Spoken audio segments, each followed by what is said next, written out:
A dessert to die for. Literally. Welcome to Marple Mysteries. I am your host, Harrington. Comment where you're watching from. Your voices make this journey unforgettable. Let's unravel the case. You can tell when the sanctity of Nero Wolfe's brownstone is about to be violated. The air gets restless, like a cat that knows a dog is coming up the walk. That day, the dog wore patent leather shoes and carried a gold-ribboned pastry box the size of a suitcase. Fritz opened the door before I could, since the bell rang while I was halfway through an apple. He froze like a deer caught in somebody's headlights, only the headlights were buttercream and marzipan. "Mr. Goodwin," the visitor said, scanning the room past Fritz as if Wolfe's household was some kind of jury box. He had a pale face, slicked hair, and the earnest desperation of a man who'd made too many promises he couldn't keep. He clutched the pastry box like it was dynamite. "Depends who's asking," I said, setting down my apple core and wandering over. "If you're here to sell subscriptions, talk to Wolfe. If you're here with dessert, talk to me." The man smiled nervously and lifted the box as if in proof. "For Mr. Wolfe, from my employer, Mrs. Devereux." Now that name was familiar, not because I'd shaken her hand, but because it had graced the social pages for decades. Heiress, hostess, and, depending on who you asked, human thunderstorm. If she was sending pastry, it wasn't just sugar, it was ammunition. Fritz took the box reverently and murmured something in German that probably translated to "Saints preserve us." I guided the man into the office. Wolfe was in his chair, gargantuan and immovable, reading the London Times. He raised his eyes, like a king irritated that a peasant had entered without kneeling. The man introduced himself as Mr. Caraway, secretary to Mrs. Devereux, and delivered his opening line like a butler announcing dinner. "My employer requires Mr. Wolfe's services in a delicate matter." She thought an offering would be persuasive. He gestured toward the pastry box, now resting on Wolfe's desk like a sacrificial calf. Fritz had vanished to fetch plates, and I could practically hear him salivating in the kitchen. Wolfe grunted. "Persuasion through sugar is a poor strategy, sir, unless Fritz insists otherwise." Caraway cleared his throat. "It concerns a dessert. This dessert, in fact." That got Wolfe's attention. His eyelids narrowed. He set the newspaper aside with the dignity of a man sheathing a sword. "You intrude upon my afternoon," Wolfe said. "Explain."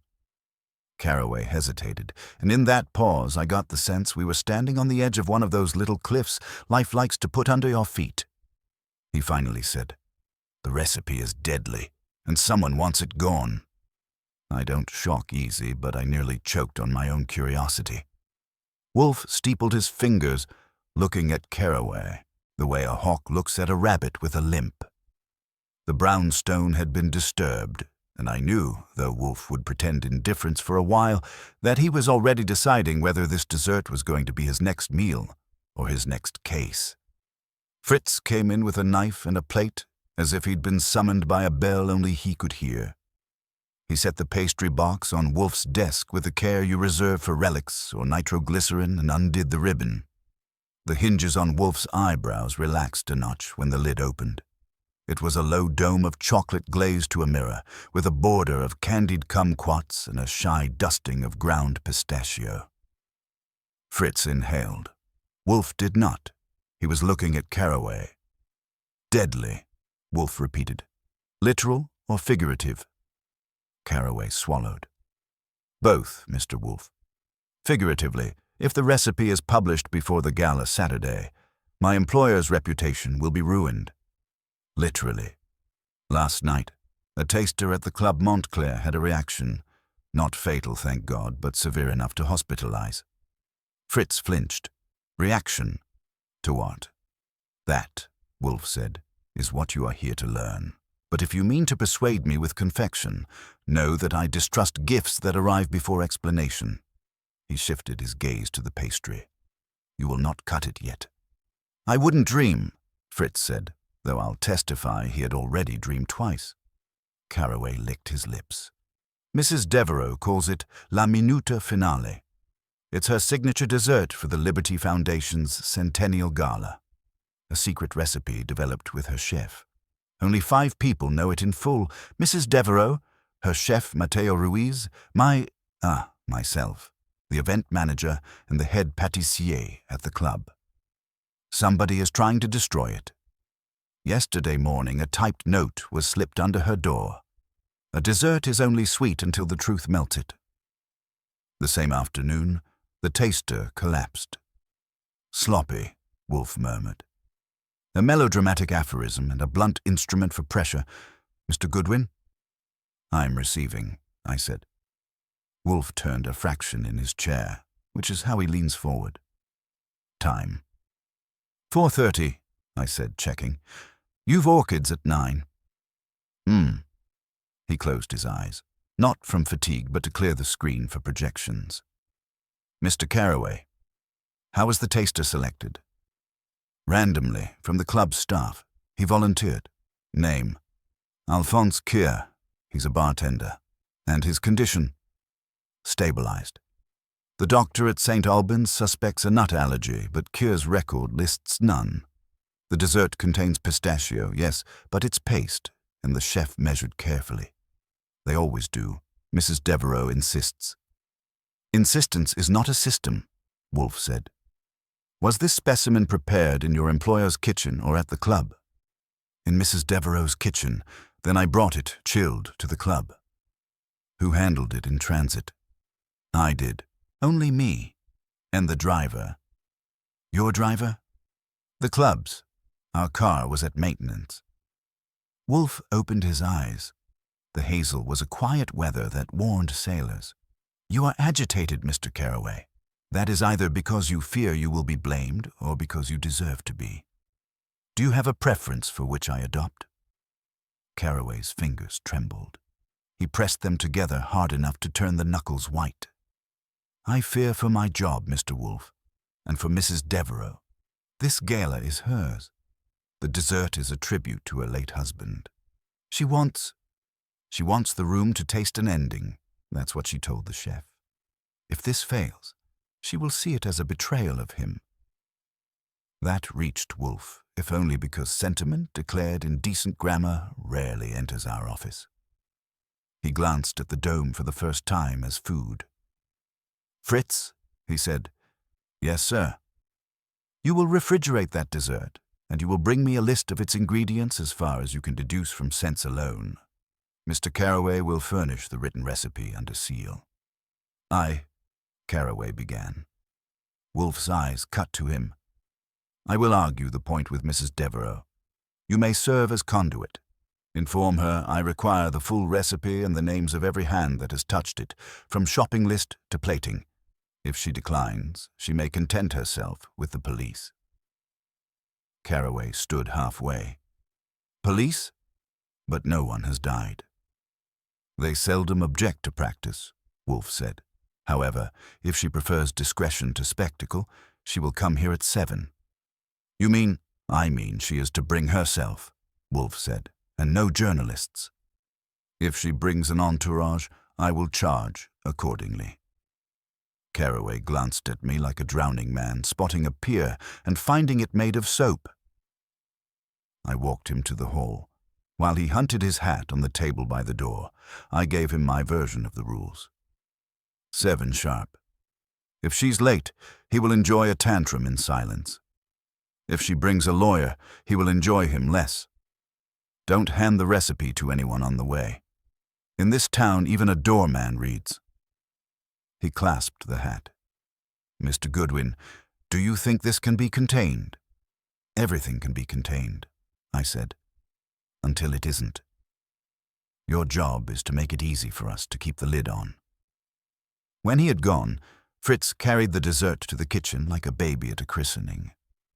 I went back to Wolfe, who had his eyes closed again and his fingers steepled. He opened them to give me my assignment before I asked. Archie. Ascertain the driver's name, the club's protocol for outside food, the bartender's chart at St. Albans, and whether Mrs. Devereux's chef has enemies among his profession who can read a press release. Then call Saul. If he is free, I want him at the Club Montclair by 6 to observe their security from the back door to the pastry case. Do I get to taste anything in the line of duty? Not if you expect to. Keep your taste, he said. There is a hazard. We will not add to it. That dome downstairs is giving Fritz ideas, I said. Fritz has ideas every hour, Wolfe said. He also has discipline. See that others do. I took my hat and my notebook and headed out. The air on 35th Street had the sticky heat that makes pastry sweat. As I hit the stoop, a woman in a champagne-colored suit was mounting it like she owned it. She was not young, and she had the kind of face money buys when it starts with good bones. I didn't need the papers to tell me Mrs. Devereux when she was in front of me. She paused with one hand on the rail, eyes flicking past me to the fan light where our number sits. I dislike being summoned, she said. The voice had the weight of rooms that hush for it. Then you'll hate the next hour, I told her, stepping aside. But if you brought the recipe, you might enjoy the one after. I didn't bother to offer Mrs. Devereux an arm. She didn't need one and would have taken it as commentary. She sailed past me through the vestibule, and the temperature dropped a degree like the weather had decided to defer to her. Fritz was returning from the kitchen with the empty ribbon and paused just long enough to inventory her dress, her perfume, and her intentions. He got 2 out of 3. In here, I said, and opened the office door. Wolfe didn't rise, of course. If he ever does, I'm to signal the papers. He regarded her with a half-lidded politeness he keeps for monarchs and meat suppliers. Mrs. Devereux, he said, you are earlier than 7. I dislike arithmetic appointments, she replied, crossing to the red leather chair facing his desk. She didn't sit until she'd taken in the room. The books, the globe, the safe, the large man behind the desk, who could have been confused for a mountain if mountains had better tailoring. Then she sat. My secretary reports you intend to withhold your brain unless I hand you something sacred. Sacred is a rubber word, Wolfe said. I asked for the recipe. You may copy it and burn the original if your ritual requires. I will also have a list of names and contacts for all who have handled the dessert or arranged its appearances. She opened a handbag with a practiced flick and withdrew an envelope sealed with red wax that bore a D impressed deep enough to require a blacksmith. She placed it on the edge of his desk, not within my reach. The formula for La Minute Finale. It was composed by Mateo Ruiz under my direction. Every teaspoon has its reason. Everything does, Wolfe said, letting the sentence sit until it was comfortable. Your reasons, Mrs. Devereux, for entrusting me rather than the police. The police would keep me very safe and very public, she said. I prefer one and not the other. He tapped the envelope once with an index finger, not to move it but to acknowledge it. Tell me about your taster. Carraway told you. Alphonse Kier, a bartender at the club, lively and insolent in the way women permit when they're not being very clever. He took a spoonful, made a face, and became a problem we are now solving. You dislike him, Wolfe observed. I dislike unnecessary dramatics in hired help. Did you choose him? The club manager proposed a staff tasting to create buzz. I said I create my own. He insisted. I acquiesced to keep the peace and for no other reason. Name of the manager? Roland Voss. He's a pâtissier by training and a politician by temperament. He wanted my dessert, my donors, and his spotlight. I made a note. Wolfe's eyes flicked to me and back. Your chef, he said. Ruiz. How long with you? 5 years. He is brilliant and stubborn and moral when it is inconvenient. He worships butter. He will not compromise with cheaper ingredients or louder flavors. He is the only person outside myself who knows the recipe entire. The only. Wolfe's eyelids lowered a millimeter. The event manager, Lila Penn, knows the schedule and the plating choreography. Carraway knows how many servings and where they must be. Voss knows what he thinks he knows, which is always too much. The club insists on handling final assembly on site for temperature control. My driver knows nothing but streets and gossip. Name of the driver: Eddie Kralik. Does Mr. Kralik ever carry packages in without you or Caraway? Never without one of us. He's a good man, though he enjoys poker at a level that makes me inquisitive. Your stepson, Wolfe said, and her head tilted. It's a thing he does that produces confessions like olives. I infer a stepson, given the tribute to your late husband and the scale of your foundation. Julian, she said. He is a trustee by blood and a critic by habit. He believes I am turning the gala into sculpture. He would prefer speeches and large checks with his name printed on them.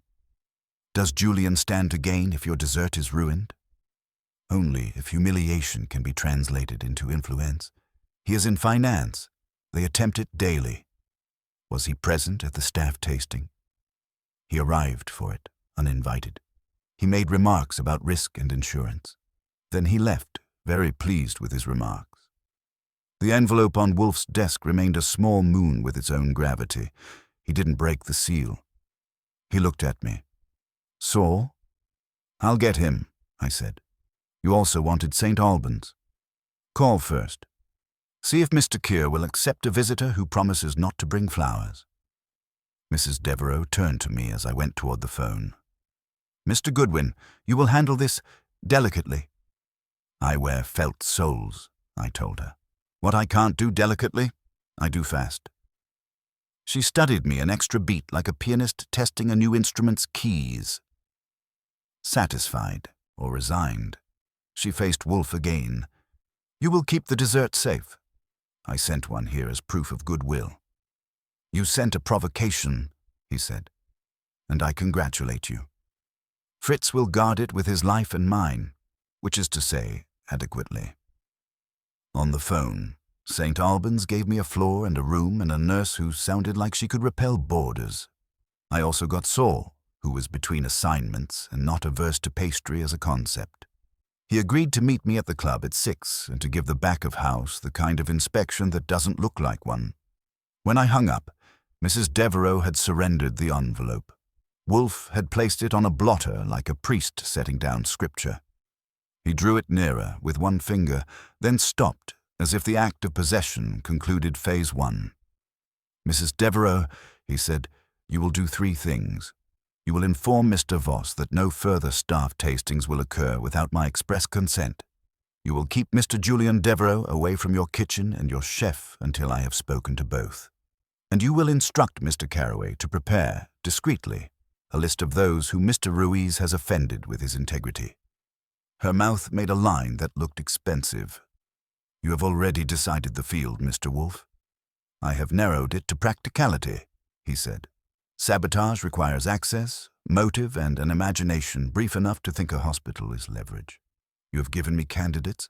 Mr. Goodwin will find which of them prefers almonds to pistachios. She rose. You are very sure of yourself.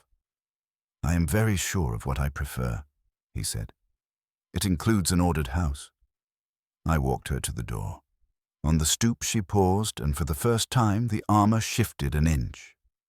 It isn't just a dessert, Mr. Goodwin. He loved finales. I promised him one more. I got that, I said.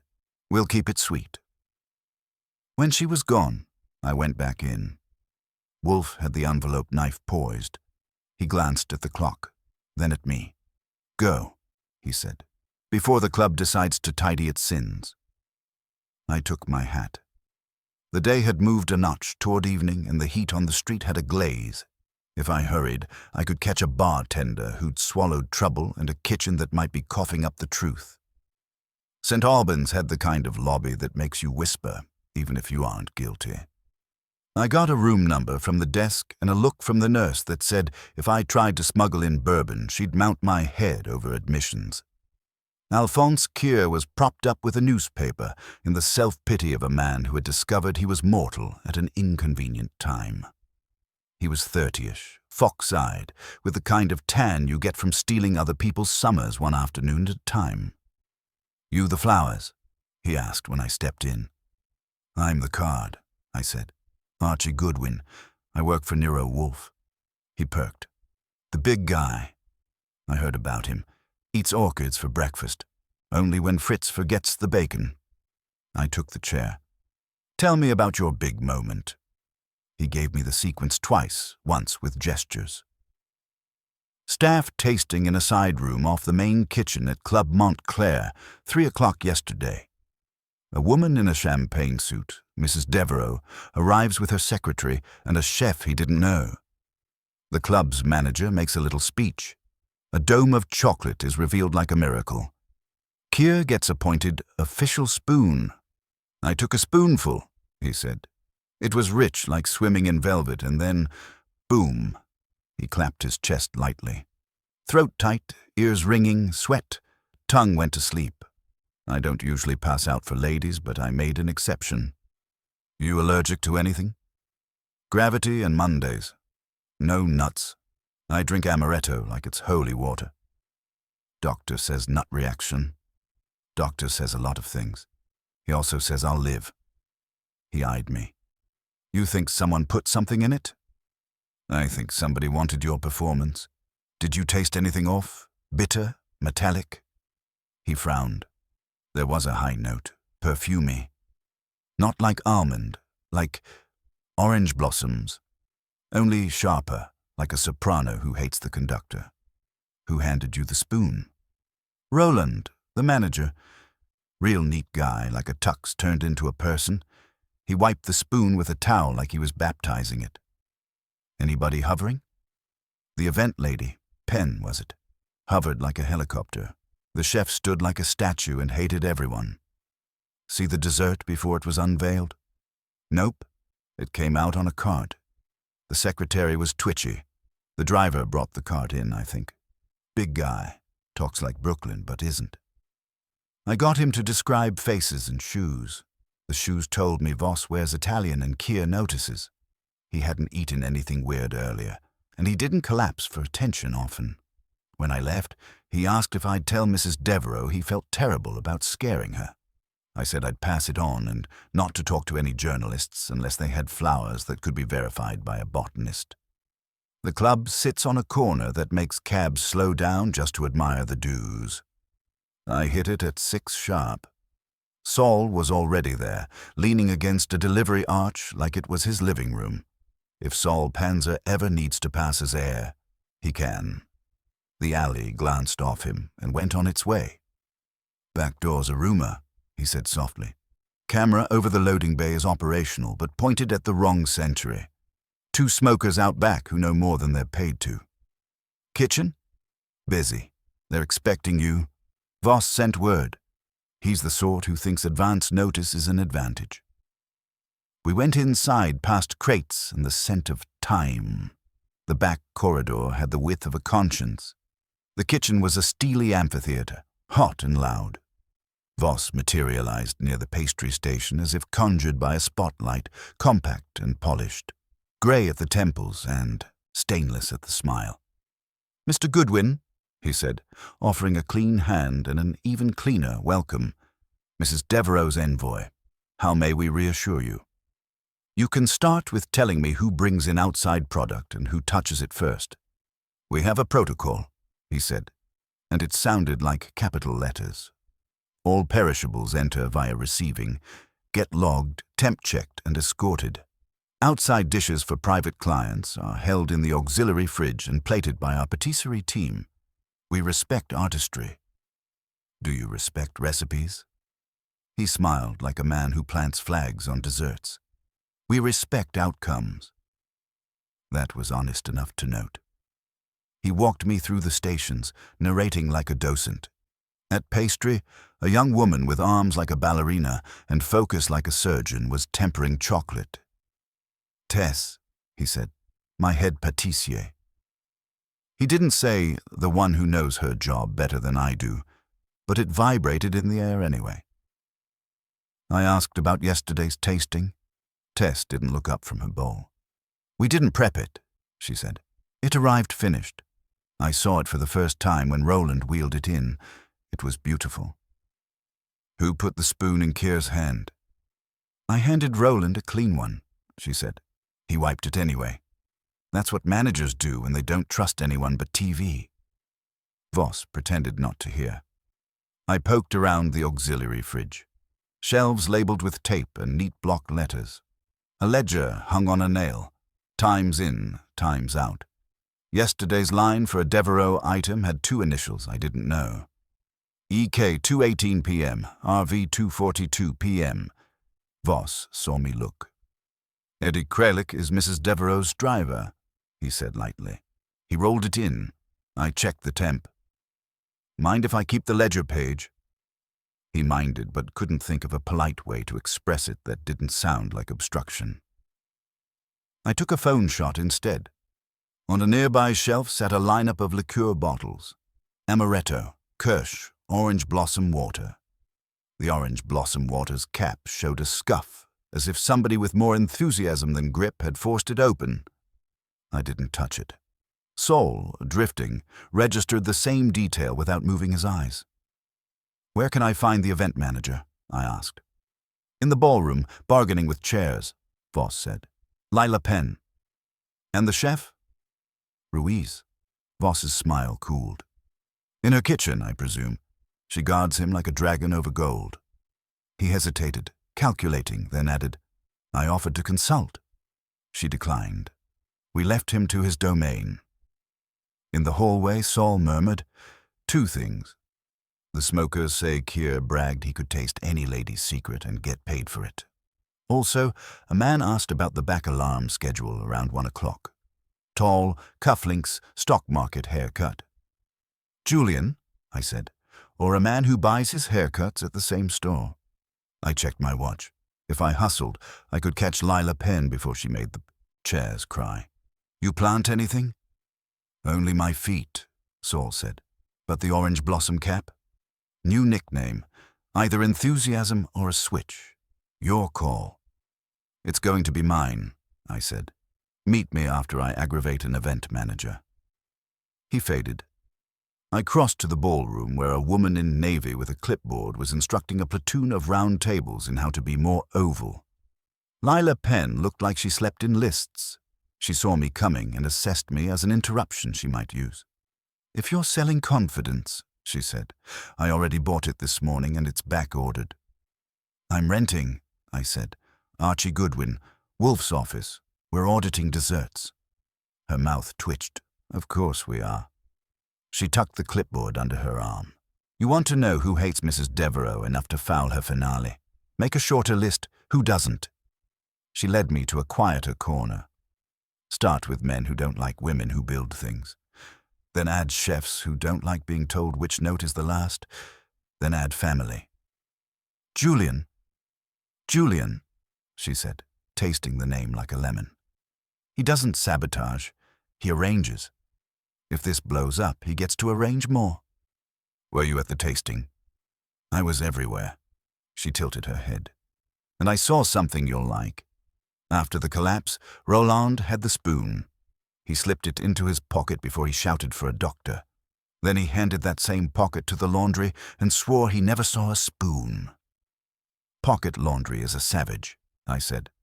You tell Mrs. Devereux? I tell her what she can use without setting the building on fire. You, Mr. Goodwin, can set smaller fires. That's your advantage. It was also a cue. I thanked her and left her to discipline furniture. The next step was the man with cufflinks and a haircut, and then Ruiz, who might have ideas about soprano notes and orange blossoms. The clock was nudging 7. If Wolfe had opened the envelope, he would already be placing people like chessmen. My job was to find which piece thought it could move like a queen. The ballroom emptied me back into the street, and the heat had mellowed into that hour when lights snap on behind curtains, and the city decides whether to be social or secretive. I headed for the Devereux townhouse because Mateo Ruiz wasn't going to be holding open hours at the club, and if he was guarded by his employer, I might still manage a word. The townhouse stood near Park Avenue, tall, discreet, and fortified with the kind of brass knocker that discourages salesmen. A butler who looked like he'd been imported from a century with stricter hiring standards opened up. I gave him my name and the magic words, Nero Wolfe. That bought me a trip down a corridor heavy with rugs and dignity. Ruiz was in a kitchen that could have doubled as a modern cathedral. He was short, dark, with a face creased not from age but from concentration.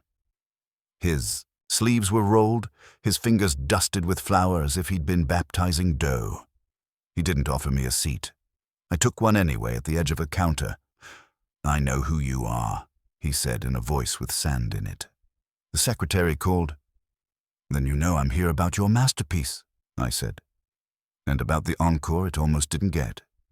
His eyes flicked up, sharp. "Someone poisoned it. Someone put on a show that looked like it. Kier's alive, but if the gala repeats yesterday's performance, you'll be the headline no chef wants." "I measure everything," Ruiz said. "I grind pistachios myself. I taste before plating. There was nothing wrong. Except Kier collapsed. Then someone changed it after my hands left it. Or used the tasting for theater. They want to make her doubt me. Her being Mrs. Devereux. Of course. She is the only one who believes the finale is art. To the rest, it is politics or money. Even her son." "Julian," I said, because the name was beginning to echo everywhere I turned. Ruiz wiped his hands on a towel like he wanted to wipe away the whole subject. He mocks the dessert, calls it sentimental, indulgent, says it costs too much for a message only she understands. What message? That endings can be beautiful. He looked at me then, and for a moment the kitchen heat was the only thing keeping his eyes from freezing. She told me when I made it. "Matteo, this is my last dance with him. It must be perfect." "You think I would betray that?" "Not unless your resume includes betrayal in buttercream, but others might. Kier thought he tasted something floral, sharp, not almond." "Sound familiar?" Ruiz paused. "Orange blossom. We use a drop for fragrance. It is harmless in the right measure. Too much and it is bitter. Someone exaggerated. Could that have happened by accident? Number my measures are precise. Someone added, or pretended they added." I asked about enemies in his profession. His mouth tightened. "I worked in Madrid, Paris, now here. I have critics, not enemies. They write articles. They do not tamper with food." "Anybody jealous?" "Everyone," he said flatly. "But jealousy is cheap. Sabotage is work." I believed him enough to move on, but I wanted a detail. "Where were you while Kier was gasping?" "In the kitchen, preparing to demonstrate plating. Caraway brought me word. By then it was chaos." "See who touched the dome?" He shook his head. "I left it in Caraway's care. That was the arrangement." I filed that. Caraway again, the nervous secretary who carried more than boxes. I thanked Ruiz and let him return to his dough. Outside, the night had arrived in full, with cabs growling and lamps humming. I called Wolfe's line to report in. He picked up on the second ring, which meant he'd been waiting. "Report," he said. I gave him Kier's memory, Voss's protocols, Lila Penn's remark about the spoon, and Ruiz's assertion about orange blossom. I left out the bit about Julian's haircut, but not his habit of arranging situations. "Pfui," Wolfe said when I was done. "It is a comedy staged in chocolate. You will return. Bring Saul if he is near. Anything you want me to stop for on the way? Caviar, a confession?"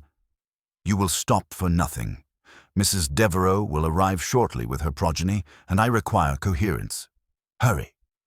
I caught Saul outside the club smoking with the kitchen staff, blending in like a shadow that tipped well. We cabbed back to 35th Street.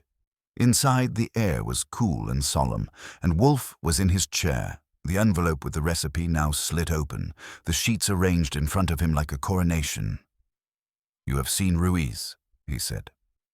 "Good. Sit. We will soon be joined by her stepson and his opinions." "Julian," I said. "And what's the plan?" "The plan," Wolfe said, "is to hear his voice. Words betray the tongue before the hand does. When he arrives, you will watch his responses. If he admires, he is innocent. If he jeers, he is suspicious. If he quotes finance, he is guilty of being himself." Saul had taken a chair by the wall. Fritz entered with beer for Wolfe and nothing for me, which meant Wolfe had declared the evening serious. 10 minutes later, the bell rang, and I went to the door. Julian Devereux looked exactly like I expected.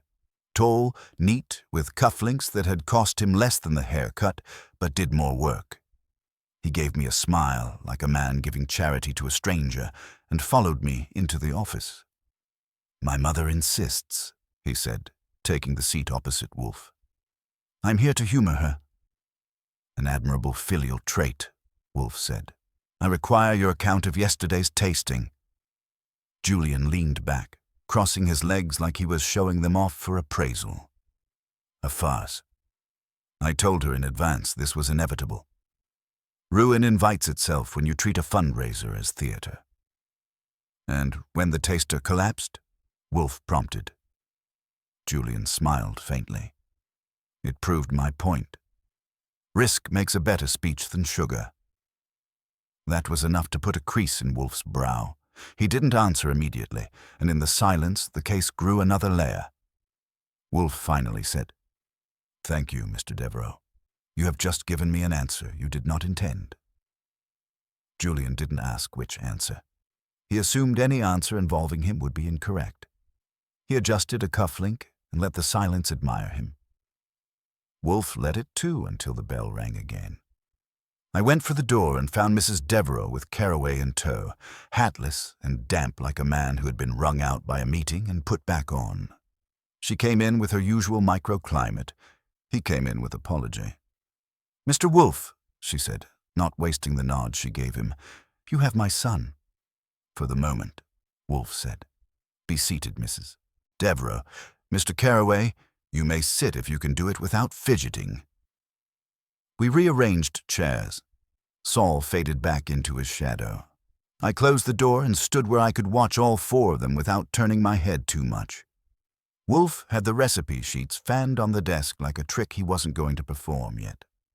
"You told Mr. Goodwin," Wolfe said to Julian, "that ruin invites itself when one treats a fundraiser as theater. That sentence has rehearsed edges. You used it earlier, yesterday perhaps, and you enjoyed it then too." Julian smiled for the grade. "I did say it yesterday, to my mother. She ignored me." "She disagreed with you," Wolfe corrected. "There is a difference. We will return to it. Mrs. Devereux, did you bring me anything besides your household?" "I brought you my patience," she said. "It has a shelf life." "Then I will not spend it on preliminaries." He tapped the recipe. "Your dessert contains pistachio paste, Valrhona dark, a thread of orange blossom water measured in drops, and a glaze that wants still air like a soprano wants applause. The taster's reaction could be induced by overbold orange blossom or by another irritant added at the last moment. Mr. Goodwin has observed a bottle at the club with a new nick on its cap. I've observed something less visible, the appetite for a story. Someone wanted the appearance of peril, not the thing itself." "Our guests dislike appearances of peril," Julian said mildly. "They prefer returns." Mrs. Devereux's eyes cut to him.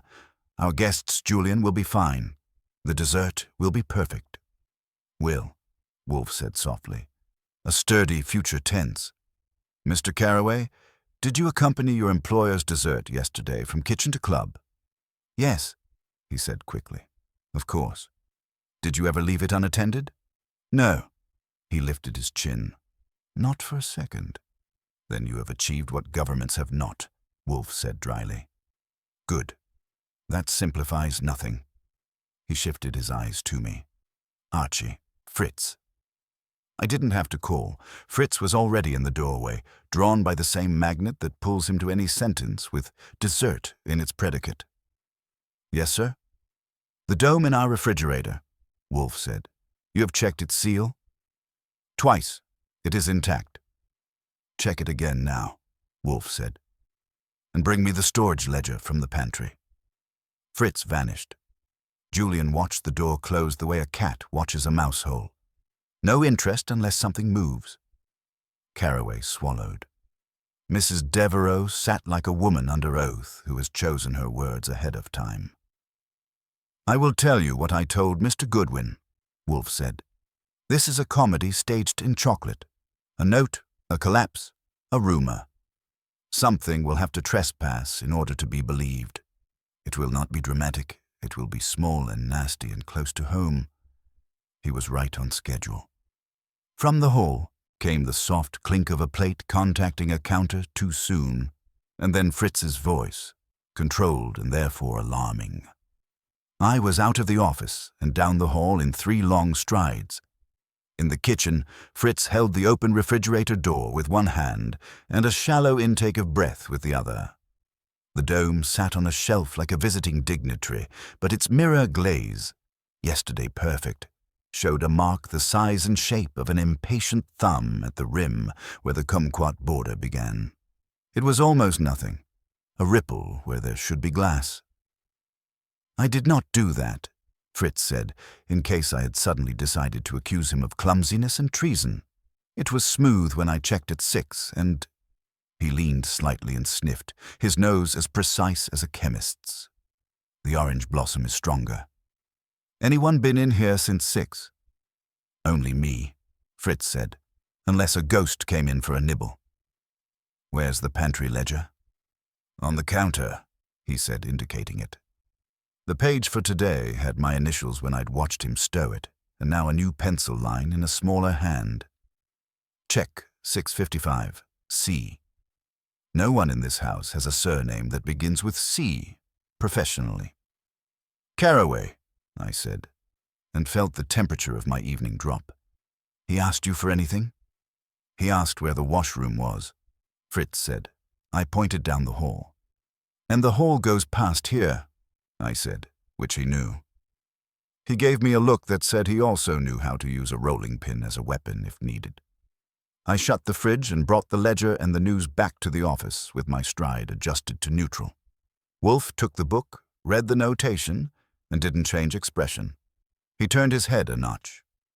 "Mr. Caraway," he said, conversational, "what does the initial C stand for in this house?" Caraway's eyes flickered like a bad bulb. I don't—" "It stands," Wolfe said, "for what you wrote in our pantry ledger when you opened the refrigerator at 6:55. "Why?" Caraway's mouth opened and then composed itself into a story. "I wanted to be sure that it was safe. Mrs. Devereux, she asked me to look after it, always." "By thumbprint?" I asked. "Interesting metric." He flushed. "I didn't touch it, I only breathed on it," I supplied. "With a bottle of orange blossom tucked under your tongue?" Mrs. Devereux turned to him slowly, and the room gained a second moon. "Edmund," she said, and the name was new. "You went into Mr. Wolfe's kitchen." "I was protecting your interests," Caraway stammered. "If the dessert here matched the one at the club, then you could tell which story to sell," Wolfe finished. "Either we are under attack or our chef blundered. You were shopping for a narrative." Julian looked entertained and informed. Saul had floated to a place behind Caraway's chair and now breathed in quietly, close enough to note a scent. He gave me a fractional nod. I took a step closer, leaned in under pretense of collecting the ledger, and caught it too. A whisper of neroli on the man's cuff, the kind that clings when you twist a cap you shouldn't. Wolfe raised a palm, which in our court is a gavel. "No one leaves. Mr. Goodwin, you will take Mr. Caraway to the kitchen and wash his hands, thoroughly, with unscented soap. You will then bring me the towel he uses. Fritz will reseal the dessert and place it in a different refrigerator with a lock. And you, Mrs. Devereux, will tell me, when we return, why your secretary is so eager to move your finale out of your chef's hands and into your son's speeches." I took Caraway down the hall like we were on a field trip and parked him at the kitchen sink. Fritz produced a bar of soap that had never met perfume and stood over us as if he were invigilating an exam. Caraway scrubbed like a penitent. I handed him a fresh linen towel and told him to be thorough. He was. When he put it down, Fritz lifted it with tongs and set it on a tray, like evidence at a museum. I caught the faintest suggestion of neroli rising from the damp, the kind of scent that's shy until you hold it to the light. We went back to the office with the tray. Saul shut the door behind us. Wolfe accepted the towel with a nod to Fritz and placed it on the edge of his desk. He didn't sniff. He never plays at theatrics he hasn't staged. He looked at Carraway as if the man were a handwriting sample. "You are a secretary, Mr. Carraway," he said. "Your job is to carry meaning from one person to another without adding your own." You have added. Carraway's lips pressed together, then parted. "I have tried to protect Mrs. Devereux. If the dessert were dangerous, better to know here than on a stage." "Phooey, you have tried to protect your version of Mrs. Devereux," Wolfe said, "the one who is grateful to you for anticipating her crises and ushering her towards safer speeches." Julian's smile ticked. "You see, Mother, even your sainted chef has a congregation." Mrs. Devereux didn't look at him. She looked at Carraway until he lowered his eyes. "Edmund," she said, and the name again sounded like a verdict. "Have you been speaking to my son about my program?" Carraway swallowed. "Only logistics."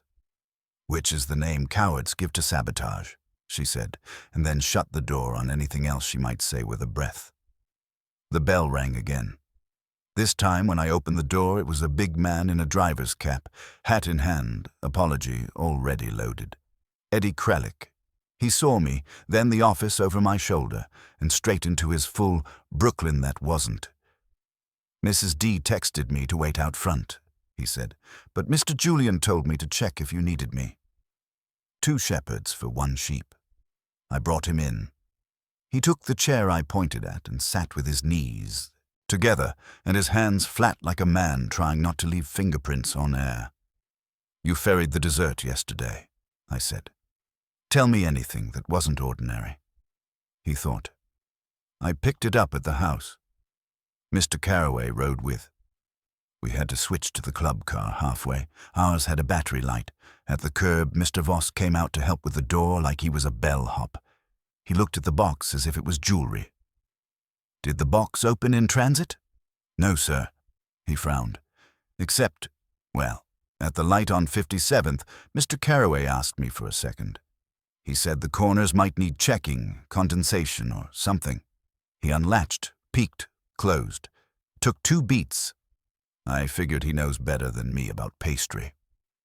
Across the desk, a tendon in Wolfe's cheek made a small comment. I filed the beat count. The room adjusted to the new weight. "Kier's collapse," I said to Kralik. "Where were you?" "In the alley, moving the car. Mr. Voss came down quick and asked if I'd seen anyone near the back fridge. I told him no. He lit a cigarette and said, 'This is why we don't do theater with food.' Then he went back up." "Does he smoke orange blossoms?" I asked. Kralik blinked. "He smokes money." Saul shifted, almost a shrug. Translation: "Keep Voss on the board, but don't crown him yet." Wolfe drew a long breath, not for air, but for order. "We will proceed," he said. "Mr. Goodwin, you and Mr. Panzer will visit the club's laundry this evening and obtain the jacket Mr. Voss wore yesterday. If the spoon was pocketed, as Miss Penn asserts, there will be a trace. You will then retrieve the bottle of orange blossom water from the pastry station, without negotiation, and bring it here. If challenged, tell them I'm testing its provenance. You will also stop at St. Albans and ask Mr. Kier whether the scent he noticed resembles this." He lifted the towel an inch. "Or is fainter. Words will suffice. We are not administering tests." "Roger," I said. "And if they don't feel like lending their cologne, then you will purchase it with their pride," Wolfe said. "Use Miss Penn's remark about the spoon." He turned to Mrs. Devereux. "You, madam, will have Mr. Ruiz prepare a fresh specimen tonight alone in your kitchen, and you will bring it to me tomorrow at 10. It will not leave your hands. Mr. Kralik will drive you and no one else. Mr. Carraway will not approach it unless I ask. Do you agree?" "I do," she said. "Mateo will too." Good. Mr. Carraway will remain on your payroll for the moment, Wolfe said without looking at him, which was its own kind of mercy. He will also remain out of kitchens, refrigerators, and narratives. Julian leaned back, amused. And tomorrow you will gather us and pronounce. Very Old Testament. Not old, Wolfe said. Merely efficient. Efficiency is the courtesy we owe to the truth. I walked Kralik to the door and told him 10 sharp tomorrow. He nodded like a man grateful for a specific order in a world of vague instructions. When I came back, Wolfe had closed his eyes and laced his fingers, a shape that looks like rest and isn't. Saul, he said without opening them, you will tail Mr. Carraway when he leaves. If he speaks to Mr. Voss or Mr. Julian, note times and faces. Acquire their pockets if you can do it without theft. Understood, Saul said. Mrs. Devereux rose. Her poise had a crack in it now, hairline, but real. She looked at Wolfe and then at me. Mr. Goodwin, she said, if you find that Edmund has been unwise rather than wicked, tell me before Mr. Wolfe tells the room. I'll tell you, I said. It was a promise to deliver the manna, not the verdict. They filed out in a sequence that said more than their words. Julian first, amused, Carraway next, smaller, Mrs. Devereux last, containing the rest. When the door shut, Wolfe opened his eyes and looked at the towel like it had just given him its deposition. 2 insertions, he said. At the club, to stage panic. Here, to test whether the scent alone would suggest danger. The same hand likely performed both, but one mind ordered it. Tomorrow we will see which mind prefers ruin as rhetoric. And tonight? I asked. Tonight, he said, you fetch me a bottle, a jacket, and a little more foolishness than they intend to supply. Saul and I split at the corner like 2 ideas that didn't want to contaminate each other. He angled for the back alley where the laundry bins lived. I went through the front door like a man with an appointment he hadn't made. The maitre d' recognized me as trouble and chose charm. I asked for Roland Voss. Charm got brighter and stalled. I didn't wait for permission. Kitchens are democracy with knives, and if you walk like you belong, you get 3 seconds before someone checks your credentials. Voss intercepted me at the pastry pass, all polish and minimal perspiration. Mr. Goodwin, twice in one afternoon. If I'd known, I'd have ordered flowers. Don't bother, I said. I brought my own fragrance. I set my palm on the counter and leaned in just enough to register as confidential without insulting his tie. We need your orange blossom water. He smiled like I'd asked to borrow his cufflinks. What? The little bottle with the new nick on the cap, I said. We're testing its provenance. If you object, I can summon Miss Penn to describe your habit of laundering spoons in your pocket, or we can keep it in the family. For a beat, he weighed dignity against practicality. Dignity lost on points. He nodded to Tess. She didn't stop tempering, but her free hand reached to a shelf, located the bottle without looking, and set it down like a chess piece you don't want to surrender but will. It's imported, Voss said lightly. I can have another tomorrow. I bet you can. I tucked the bottle into my jacket, which made me a smuggler and a success. While we're exchanging favors, the jacket you wore yesterday is in your laundry chute. My colleague will need it for 5 minutes. Voss's eyes didn't flick toward the back corridor, which is how you know he wanted to. House policy prohibits theft, I said. We're not stealing. We're visiting. If there's nothing in your pocket, you'll be spared the embarrassment of a story. If there is, you'll be spared the embarrassment of a police escort. I smiled. Efficiency. Mr. Wolfe swears by it. He measured my smile like a sauce and found it appropriately reduced. 5 minutes, he said. No cutting. I only cut cake. He sent a runner with a note. I drifted to the smoker's door and found Saul inside the threshold, already holding a plastic-wrapped tuxedo jacket like a fisherman with a moderate catch. He lifted an eyebrow. Helpful docent had produced the goods without a fight, or with the kind of fight Saul always wins. "Pocket?" I asked. He slid a hand into the right inside and came out with lint, a thread, and a smear on the lining the size of a fingernail, darker than chocolate. Not quite. He sniffed, blinked once, and offered it. I caught the same chapel whisper as on Caraway's towel. We didn't crow. Saul re-sleeved the find and re-wrapped the jacket. He moved like he was rearranging air. The runner reappeared and received it with the unblinking solemnity of a man who didn't want to know if he just saved or doomed his boss. We thanked nobody and left. On the sidewalk, Saul said, "The cap nick is on their bottle, all right. Thread on the pocket is pastry station white. Smear says he pocketed the spoon before he yelled for a doctor. And he kept the bottle handy," I said. "He's not shy about fragrance. He's shy about being second." Saul glanced down the street. "You want company for the hospital? Take Caraway instead," I said. "If he peels off to meet Voss or Julian, I want the time and the facial expression." He tipped 2 fingers and vanished the way honest men don't. St. Albans at night is quieter and more sure of itself. Keir had ditched the newspaper and acquired a story that would grow every hour he told it. He brightened when he saw me, then narrowed his eyes at the bottle I was palming like a magician who forgets he's on stage. "I'm auditioning a scent," I said. "Tell me if this is your soprano." I cracked the cap just enough to let a note out and kept it well away from anything human. Keir sniffed, leaned back instinctively, and nodded. "That's her. Only louder yesterday. Like whoever poured thought more is more." "Does it make your throat itch just smelling it?" "Not unless I drink it," he said. "But it's pushy." "Good. Then either somebody flooded your spoon, or you had a coincidence that'd make statisticians weep." I slipped the bottle away. "And do me a favor. If a reporter offers you money to say you almost died from a secret society's curse, ask for twice." He grinned. "Make it 3 times. I got a hospital bill."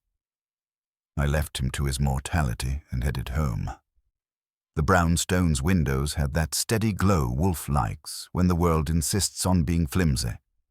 Inside, Fritz was plating something that apologized for not being dessert by being perfect at whatever it was. I took the bottle and the jacket note straight to the office. Wolfe was in position, which is also his posture for receiving trophies from the hunt. I set the bottle down. He gave it a look like a botanist who has caught a mislabeled orchid trying to sneak into his collection. "Saul? Has a smear and a tail," I said, giving him the jacket report. "Laundry confirms the pocket was damp when it came in. Our boy Voss believes in tidy disasters. Keir identifies the scent. He's fine enough to bargain." "Good," Wolfe said. He kept his voice on the floor even. "And Miss Penn? She earns her pay. If she hadn't seen the spoon vanish into the jacket, there'd be more fog. As is, we have a hand at the club and another in our kitchen, both arranging the same story." He lifted a sheet from the recipe stack and tapped a line with his finger. "The orange blossom is specified in drops, not dashes. A dash is for men in a hurry. Tomorrow we will determine who was hurrying whom."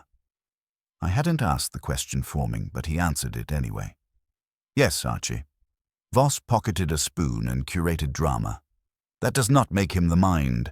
He is proud, but his ambition is pedestrian. The mind wants a speech. The secretary wants to shepherd. The Sun wants a headline, though he would deny it. Place your chips accordingly." "I like a table where the dealer tells me the odds," I said. "Anything else for tonight?" "You will call Miss Penn," he said. "Inform her that at 10 tomorrow, she and Mr. Voss will attend here, with nothing in their pockets and no orange blossoms on their persons. Mr. Kralik will bring Mrs. Devereux and Mr. Ruiz. Mr. Caraway will come and say nothing. Mr. Julian may attend if he can keep his remarks to 1 per hour. That last condition will require medical intervention." "I will permit a nurse," Wolfe said. He reached for his beer, then didn't. "Archie, secure the kitchen, both refrigerators. Fritz will sleep light. If anyone attempts another trespass tonight, I prefer to catch the hand before it writes again. I checked windows, bolts, and ledgers. Fritz had installed the dome in the auxiliary box and padlocked it with a chain that would have dignified a bicycle in a bad neighborhood. When I came back, Wolfe had closed his eyes, but the set of his mouth said the math was running. I sat and let the day file itself in the cabinet behind my eyes.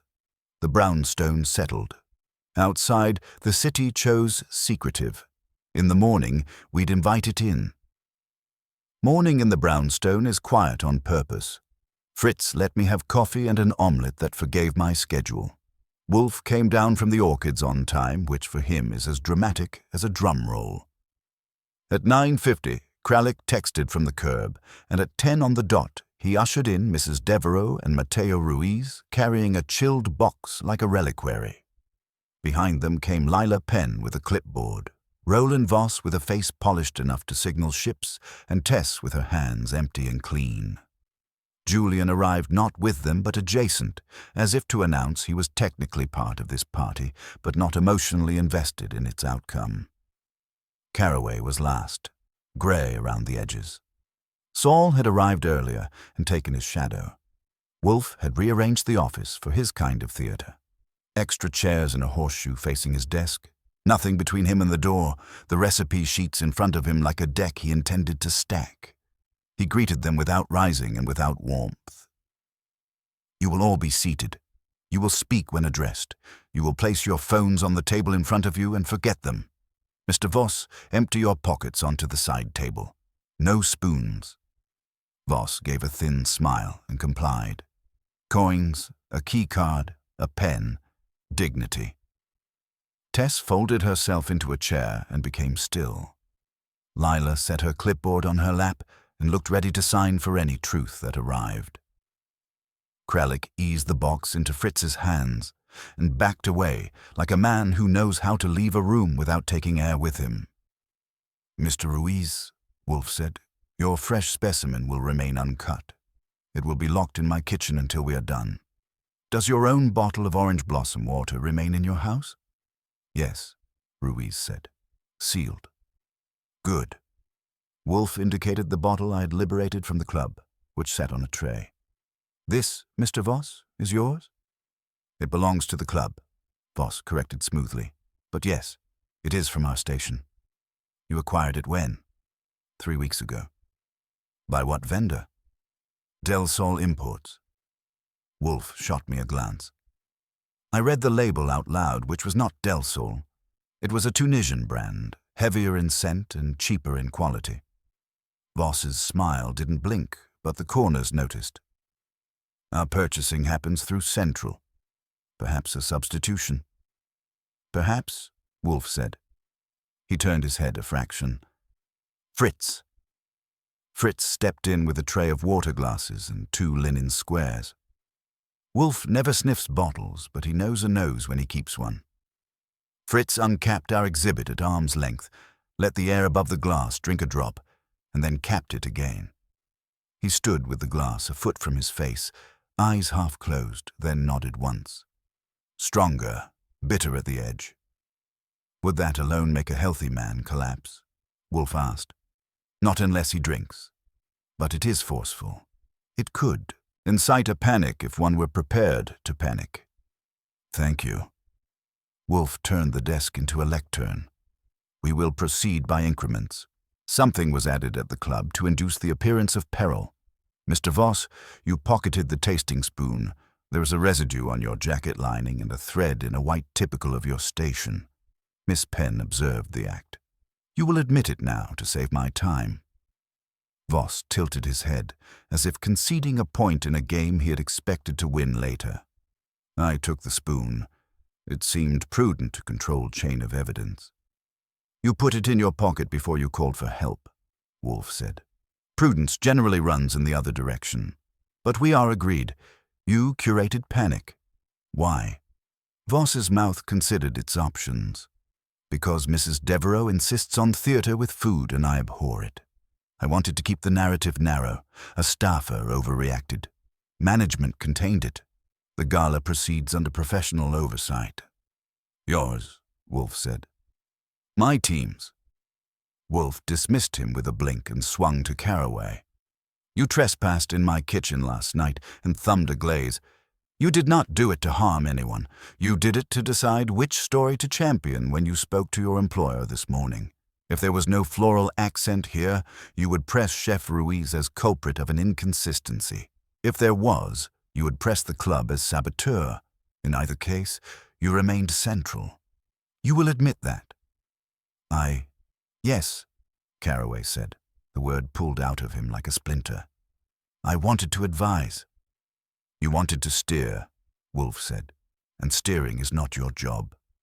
He returned his gaze to Ruiz. You, sir, are, I think, innocent of tampering. Your measures are specific. Your bottle is sealed. Your pride is not stupid. But you were used. Your rigor provides the contrast the saboteur needed. Miss Penn, you spoke of the back entrance alarm schedule being a topic of interest yesterday. Who asked? A tall man with a finance haircut, she said. I assumed press. He wasn't. Julian smiled slightly. We are now cross-examining hair. We are cross-examining habits, Wolfe said. You asked because access is what makes rhetoric real. If staff can be roted and reactions staged, then a narrative about recklessness acquires a pulse. Yesterday you spoke of risk and insurance. Today you are pleased to be told you were right. It is a consistent appetite. Julian's eyes cooled. I asked because the club has donors who prefer not to be startled on service corridors. I spoke of insurance because that is my business, and my mother has obligations. And you have ambitions, Wolfe said. Which is your business? You would prefer a podium to a plate. You would prefer the gala to end with commitments, not a dance with the dead. Your mother's insistence on art complicates your arithmetic. He let that hang long enough for the room to breathe it. Lila's pencil moved once and stopped. Tess watched Wolfe the way a cat watches a tall piece of furniture. It isn't going to move, but if it does, the world rearranges. I will be plain, Wolfe said. 3 hands and 1 mind. Mr. Voss manufactured containment theatre to make the club indispensable. Mr. Caraway nosed both desserts to be ready to shepherd his employer to the safest storyline. And a 3rd hand, older to the family, pried open the afternoon itself, arranging curiosity about the back entrance and supplying, by substitution or suggestion, a bottle whose aggression would register to a sensitive palate. Each thought he was acting alone. He wasn't. Mrs. Devereux sat very straight. Say the name. In a moment, Wolfe said. First, Mr. Ruiz, tell me, who besides you can lay hands on your house bottle without your permission? No one, Ruiz said. It is in my locked cabinet. And your key? On my ring. Who has ever borrowed it? He shook his head. Then paused. 2 months ago I was in the walk-in. I left the ring on the station. When I came back, it was where I left it. I assumed... He stopped assuming. His eyes slid toward Caraway and away, ashamed of the thought before he had it. Wolfe's lids lowered a degree. Not him. He is meddlesome, not nimble. The bottle at the club was not yours, but it did not need to be. Any strong brand would serve the impresario's purpose. What he needed from your kitchen was gossip, not liquid. He needed to be told that the recipe ends in a floral note so he could build a better scene. He provoked that knowledge, then farmed the execution to men who liked to manage. Wolfe's gaze moved at last and settled where the room had always known it would. Mr. Devereux, you asked the back alarm schedule. You arrived uninvited at the tasting with lines prepared, and you stand to collect influence when a room is frightened into your arms. You could not resist arranging. Julian's smile thinned. You can't seriously be. I am always serious, Wolfe said, too gently to be kind. And I'm not finished. I will now tell you how you did it, when you did it, and why Mr. Voss, and not you, put the spoon in his pocket. You will interrupt once. I suggest you choose the moment carefully. Julian shifted in his chair, the first sign that Wolfe had breached the armor. His cufflinks flashed, and he leaned forward as if proximity might grant authority. Wolfe didn't move. He never does when gravity is on his side. "You wish the conclusion?" Wolfe asked, his voice almost mild. "Then I will give it. But it will not flatter you." The room was still enough that I could hear Fritz in the kitchen, carefully closing a drawer. Wolfe's fingers touched the recipe sheet, then lifted away, as though he were reminding everyone where the real sanctity lay. "Yesterday," Wolfe began, "the dessert left Mrs. Devereux's kitchen sealed. Ruiz is exact, and Caraway, though meddlesome, did not dare tamper under her roof. The first trespass occurred in transit. At the traffic light, Mr. Caraway reports, you," his eyes were on Julian, "leaned in under pretext of inspecting condensation. In that instant, you did not alter the dessert. You merely confirmed it. You saw the dome was intact, and more importantly, you saw its perfume would mask any heavier note. It gave you your stage." Julian gave a laugh, quick and dry. "If I looked, it was curiosity. That is not sabotage." "No," Wolfe said, "not sabotage. Arrangement." The second trespass was Mr. Voss's pocket. He believed he was controlling chaos, but he was a pawn. The spoon carried the scent you needed preserved so that rumors could spread efficiently. You, sir, planted the seed earlier by inquiring about alarm schedules, ensuring whispers of sabotage already circulated among staff. Thus, when the bartender collapsed, whether from panic or a heightened floral surge, the story unfolded on your terms. Fear of recklessness, desire for order. Who benefits? The son who argues for speeches over sentiment. Julian's eyes flicked to his mother. She sat rigid, her face carved out of the same steel as the recipes Ruiz trusted. "And last night," Wolfe continued, "you prodded Caraway to inspect our refrigerator. Not because you required confirmation, but because you needed him complicit. He would find the same floral emphasis and, in his nervous loyalty, would urge your mother to abandon Ruiz and the dessert both. In your calculus, she would retreat to safety. Your safety. You would close the evening with donations and applause, the dessert buried as a folly. The finale you despise would never be served." Julian's mouth hardened into something brittle. "You credit me with theatrics. I am a financier, not a dramatist." Wolfe's brows contracted. "Pfui. Finance is theater with numbers. You rehearsed your lines yesterday. Ruin invites itself. Risk makes a better speech. You were too pleased with your aphorisms to conceal them. They condemned you." Silence lengthened until Lila Penn's pencil snapped in her grip. She didn't apologize. She looked at Julian as if he had wasted her time. Tess exhaled softly, as though tension had been leavened. Voss adjusted his tie, chastened but not yet absolved. Caraway was pale, but I saw relief too. For all his trespasses, he hadn't been the mind. Mrs. Devereux rose, not with drama, but with the weight of inevitability. She stood tall enough that even Wolfe inclined his head a fraction. "Julian," she said. Her voice was not loud, but it contained finality. "You will not attend the gala. You will not sit on the board until I am gone. You will not speak in my name again." He opened his mouth, but she raised a hand, and the words died. "You thought you could manipulate fear into triumph. You have forgotten what your father knew. Finales matter. I will serve this dessert, and those who taste it will remember him, and not you." She turned to Wolfe. "I thank you. You have preserved more than a recipe." Wolfe inclined his head again. "I preserve order where I can. The police will not be required. You will handle your son as you see fit. Mr. Voss will refrain from private theater, or I will see to it the club board reviews his methods. Mr. Caraway will resume his duties with less imagination.